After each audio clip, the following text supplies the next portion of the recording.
Supported. The proposal is supported. I call Senator Milne. Senator Milne. Thank you, Mr Deputy President. Well, first the bad news. Last week, climate scientists reported that for the first time atmospheric carbon dioxide concentration figures exceeded 400 parts per million. It is estimated that the last time CO2 levels were so high was during the Pliocene, a geological era between 3 to 5 million years ago, prior to the evolution of humans. Last time CO2 concentration levels were this high, climatologists estimate global average temperatures were around 3 to 4 degrees Celsius higher than today, and sea level range between 5 and 40 metres higher. And that's just what concentrations of CO2 are now. They are still increasing rapidly, and world leaders are still procrastinating and talking about future climate treaties when we're supposed to be negotiating a global treaty no later than 2015. At the same time as this, we've got coal ports and a massive surge in coal exports and exploration of coal seam gas. And that is why we are in a climate emergency right now.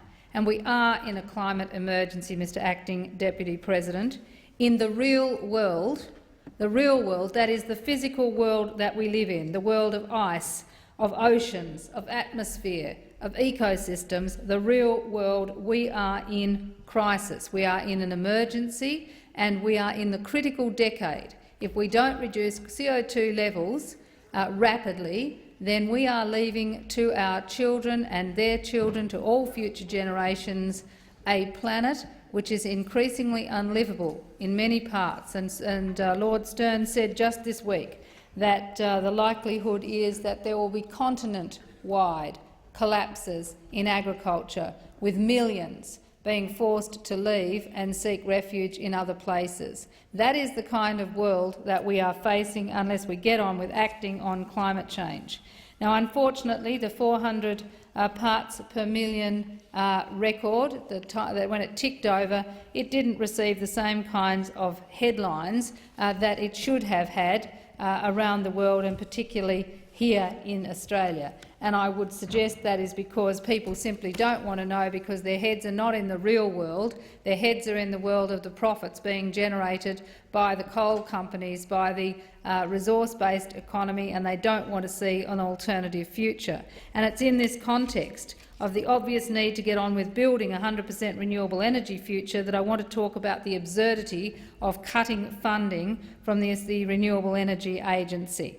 Now, after the last election, the Greens insisted upon the creation of the Multi-Party Climate Committee to negotiate a range of measures to reduce greenhouse gas emissions. And within the MPCCC, we argued that more money was required to support renewable energy research and development, as well as commercialisation, and that the allocation of funds should be depoliticised. ARENA was established as an independent statutory authority because this government, and in particular the previous Energy Minister Martin Ferguson, were unable to effectively administer many renewable energy programs. He was a coal and gas man through and through, and what we saw was the constant raiding of the funds available for renewable energy. And a classic example was the Solar Flagship program. What a fiasco that was. Started in 2009 with $1.5 billion. Labor will go to the 2013 election with not a single panel or heliostat installed, despite more than 50 projects worth some $80 billion jostling for a bite of the action. It beggars belief that just a single project, 150-megawatt solar PV facility at Broken Hill and Nyngan, will eventually be built with Flagship's funding. It is a shame, a disgrace that that has been allowed to occur. And the main failure of the scheme was that it insisted upon very large projects, and these projects could not negotiate power purchase agreements. But it should be remembered that the industry warned the government about these problems at the outset, and I'm confident that ARENA, together with the Clean Energy Finance Corporation, with whom it will collaborate closely, has absorbed those lessons. And what the Greens have set up is two statutory authorities, starting from the earliest research and development through to the pilot stage, which is the ARENA funding, and then an overlap on the pilot stage and out to actually delivering and leveraging private sector finance through the Clean Energy Finance Corporation. These were meant to be independent statutory authorities beyond the fingers of governments being able to raid them, because these are the technologies we need for the future. Now, it's now been reported that around $100 million, could even be $200 million, will be cut from the ARENA budget tonight.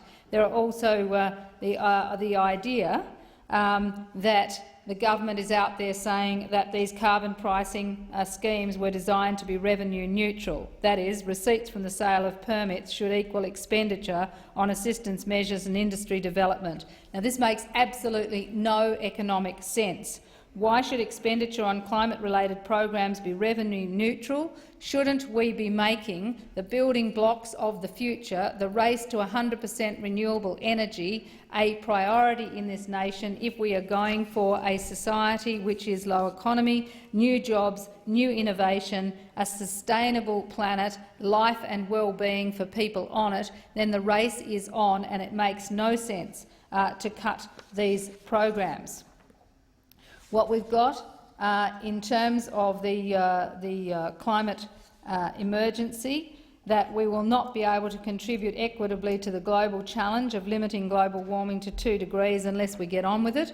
Australia's carbon budget is going to be tight as we proceed, and we will ultimately require complete decarbonisation of the electricity sector, and that's why it's important to get on with it now, as it is apparent that renewable energy is reliable, not more expensive than the status quo, and we should seek to capture the benefits on long-term transition planning and driving down costs with well-focused R&D, and that's what ARENA's job was to do. And I can inform the Senate that the Greens will not be supporting legislation that cuts the funding to ARENA, and it will have to come through as separate legislation.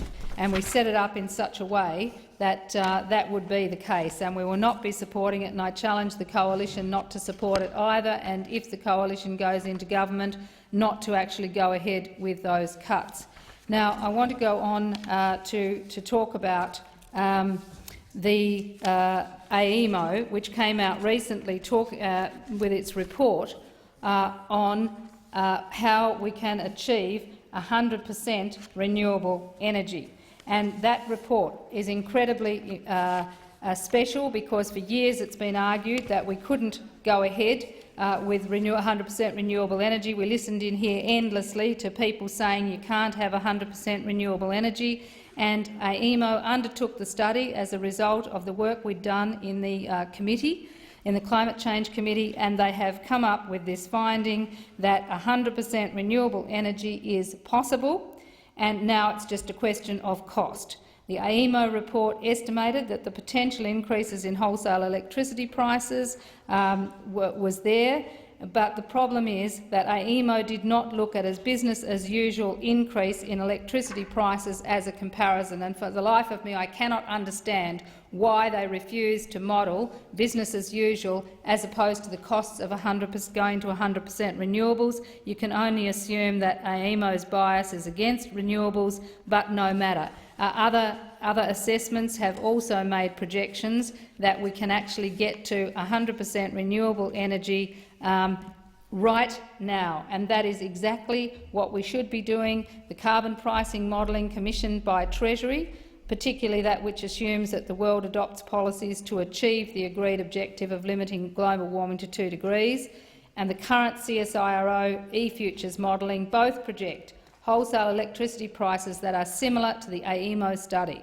And of course it's important to remember that wholesale prices are a relatively small component of retail prices. So the point that I want to make here today very strongly is that we can be getting on with it. We can deliver 100% renewable energy. It is technically feasible to do so. It is just a matter of political will, of timing, of the amount of money we put into it. And now is not the time to be cutting and slowing down our move to 100% renewables. And I had the good fortune with my colleague Senator Ludlam to be in Spain last year when we went to the Gemma solar plant, a large solar thermal plant with molten salt in storage. And we stood there in what Australia still thinks of as the future, but it is the present in Spain.